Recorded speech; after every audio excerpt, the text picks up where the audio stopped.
Tennessee All-Pro fans, I'd like to bring you to another edition of Shooting Straight with the Buck. As always, my guest, the Tennessee All-Pro Southern Heavyweight Champion, Gregory McDaniel. How you doing this week, champ? You not got something to say? You usually always have something to say.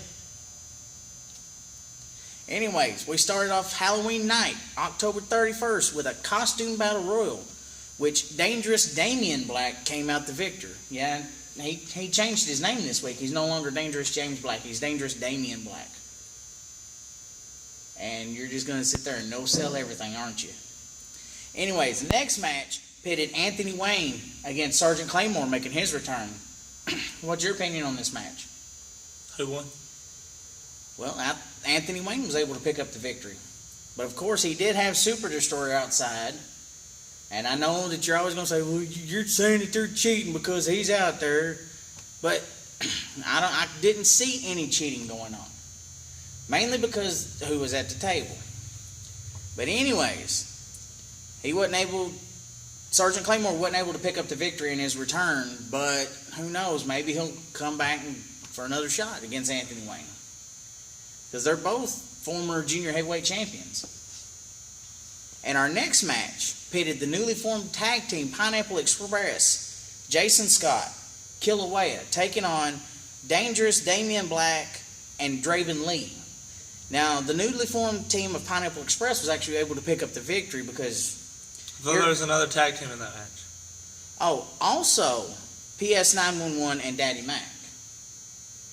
But Jason Scott and Kilauea is able to pick up the victory in this match. Jason Scott's been on kind of a winning streak here lately. Doesn't matter if he's singles or if he's tag, he's always able to pick up the victory recently. What's your thoughts on Kilauea teaming up with him? Because I know that you, in the past, haven't liked Kilauea. Nothing on me. Well, what's your thoughts? They said they're thinking about going for the tag titles. You see who's in that picture right now, right? Of course, we're making our way to that. The next match was a handicap match pitting Robert Z. Real and Little Mexico making his return, taking on Super Destroyer. Super Destroyer was able to pick up the victory. He did have Anthony Wayne at ringside, and after the match, he was able to pick up the win with a pile driver on Robert Z. Real. But after the match, Anthony Wayne and Super D teamed up on him and took him out with a spike pile driver right at the end of the match. What's your thoughts on Robert Z. Real? You think he's going to be able to make a return this week? He sucks. I mean, we've got him. He sucks at two things: singing and wrestling. Well, some people have their opinions. Some people think... But the person to focus on there is Little Mexico. Where's he been? Has he been deported? The little illegal immigrant? I don't know. Last time I'd seen him before this, he took on Anthony Wayne, and Anthony Wayne threatened to have him deported, but I haven't seen him for like a month, and then he makes his return this past Saturday. So who knows? I mean, we've got Little Mexico scheduled this weekend. We've got Robert Z. Real scheduled this weekend, but after the events of this past Saturday, I don't know if they'll be able to make it. And then this leads up to our main event, the tag team trick or treat match, pitting you and your buddy Adam McCormick as the Axis of Arrogance, taking on the Tennessee All-Pro Tag Team Champions Legion, Brent Powers and Corey Prince. Now, Corey Prince and Brent Powers were able to pick up the victory and retain their titles, and they were able by cheating. Well, they were able to By get their belts back. By cheating. How is it cheating? The fans gave them the weapons. They didn't give us the weapons. Well, the fans had the option who to give the weapons to, and I actually saw some of the fans give you some stuff too. No, I didn't get a weapon from the fans. I had to steal it from Brent and Corey.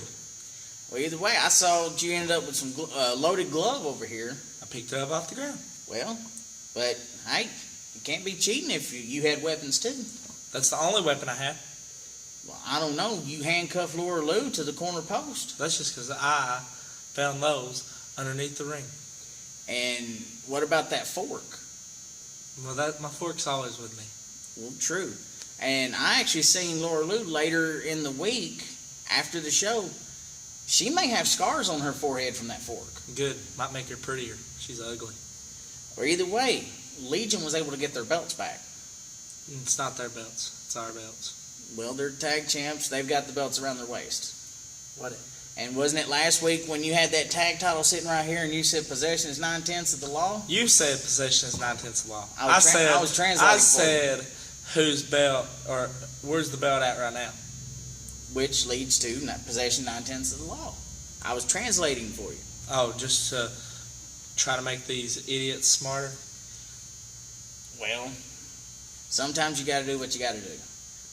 That leads to this Saturday, November the 7th. We're going to have a big stack card action. We're going to start off the night. We're going to have Anthony Wayne taking on the returning Little Mexico. So maybe he'll get some revenge, and we'll find out whether or not Anthony Wayne had him deported. The next match we're going to have is going to have PS911 and Daddy Mac taking on the funky white boy Chris Classic and his tag team partner Dangerous Damian Black. Chris Classic. Yep, Chris Classic's coming back this Saturday. Yeah, let's see if he'll actually come. Who knows? The next match will have Roxo taking on the monster Tim Jernigan, one half of the NWA Southern Tag Team Champions. Any thoughts on that one? Roxo, like suicide bomb him or something. I was just looking. What is it with you and calling Roxo a terrorist? He looks like a terrorist. So you're basically saying everybody from Louisiana is a terrorist? He's not from Louisiana. He's from Baton Rouge, Louisiana. He's lying to you. His ISIS group might be stationed there.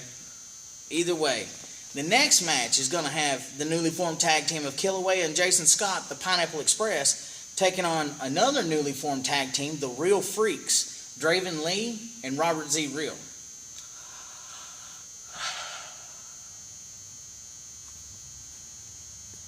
I guess that's your opinion on that one. The next match will have the other half of the NWA Southern Tag Team Champions, Hammerjack, taking on Sean Fatal, one half of the Death Dealers. Hammerjack will win. I don't know. Sean Fatal's been kind of impressive. Hammerjack will win. All right. The main event, you invoked the Battle Royal clause that your partner, Harley Garrett, won that Battle Royal and got the opportunity to decide which title he wanted to go for. And since I took the interview with y'all last Saturday and Adam said that y'all are a family and you're not going to go for his belt, he's not going to go for yours, and Harley's not going to go for either one of y'all's, y'all decided to invoke the family clause and go for the tag titles. So this Saturday, the main event is going to be Axis of Arrogance taking on the tag team champions, Legion. Yeah. Anything you'd like to say to Brent and Corey? I mean, the stage is yours. Why say anything to him? Because if I say anything to him, it's going to be to tell all the fans to show up at the Victory Center, pay to get a ticket, and watch what me and Adam do to Brent and Corey this week. Well, you heard it from the champ. Doors open at 7, bell time at 8. Like he said, $6 to get in. It's at 5. Shut up, Scottie.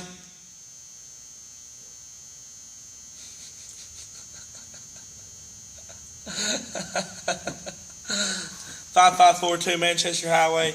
It's Tennessee All Pro Wrestling. We're in the Victory Center. Be there.